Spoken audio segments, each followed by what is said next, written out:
Bonjour à tous, c'est Philou.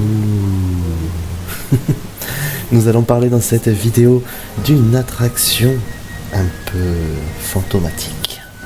Et oui, nous allons parler de Phantom Manor.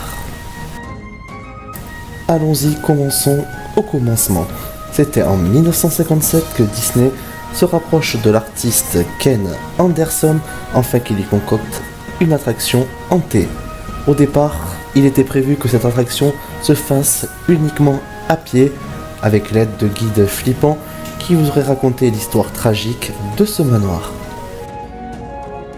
Et oui, Phantom Manor devait être au départ un musée assez bizarre, et il devait avoir pas mal de créatures étranges et des illusions optiques. Mais cette idée a été abandonnée par Disney et a été remplacée par la version que vous connaissez actuellement à Disneyland Paris. Ce que vous savez peut-être pas, c'est que ce manoir devait s'appeler au départ le Bloodmere Manor. Il devait raconter l'histoire de la famille Blood qui connut un destin horrible dans ce fameux manoir. Mais comme l'idée du musée, Disneyland Paris a décidé de laisser tomber le nom et l'histoire de cette famille. Et il paraît aussi que cette attraction a été inspirée de films connus ou moins connus comme La Belle et la Bête, La Maison du Diable, La Volonté du Mort et Psychose d'Alfred Hitchcock. Il paraît d'ailleurs que certains éléments scéniques de ces films ont été reconnus dans le parcours de l'attraction. Parlons donc maintenant de la fameuse scène du bal. Et oui, cette scène a été utilisée avec des effets optiques qui étaient utilisés d'ailleurs pour le théâtre au 19e siècle, qui s'appelle le fantôme de Pepper. C'est une invention qui a été créée par John Henry Pepper. C'est un procédé qui est très simple.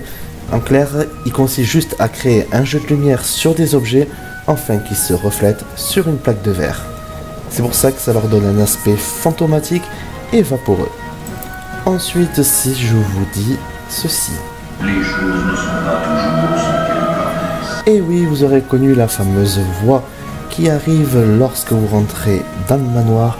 Il s'agit de la voix d'un comédien français qui s'appelle Gérard Chevalier, qui prête sa voix à l'hôte fantomatique du Phantom Manor. D'ailleurs, cette voix-ci,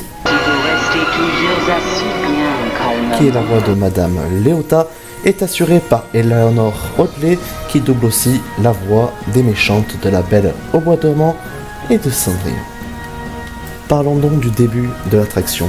Une fois rentré dans Phantom Manor, les castes vous demandent de vous mettre au centre de la pièce, et quelques secondes après, vous vous apercevez que les tapisseries s'étirent et laissent apparaître des tableaux qui sont d'ailleurs au départ pas du tout lugubres, mais plus ils sont étirés, plus ça devient morbide. Mais ce que vous savez peut-être pas, c'est qu'il ne s'agit pas d'ascenseur.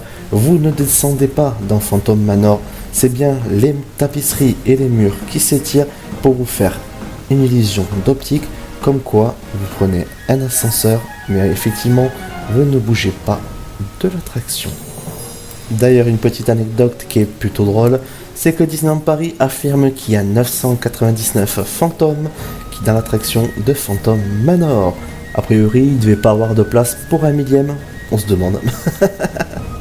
Maintenant, parlons de Madame Léota, la fameuse femme qui est dans la boule de cristal qui invoque les esprits et les visiteurs.